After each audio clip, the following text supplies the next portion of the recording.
Good morning from the toy room. It has been a pretty good job, even though we had a loss in the family this last weekend. We started the week off pouring some concrete, turned out really nice. And then we got ready for this job and it went really super duper well. Magnus has got the week off of school here just because Grandpa passed away.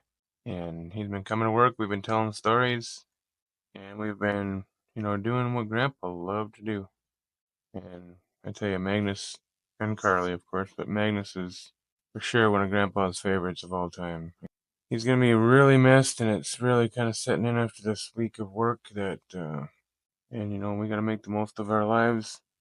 As concrete guys, we just go too hard, you know, and I've given that up in the last few years, but most guys are just cranking out that work and trying to make up the lack of charging with the Superman effort that they have to put into it to make ends meet and such. So anyways, let's take a look at the setup and reinforcing of this job.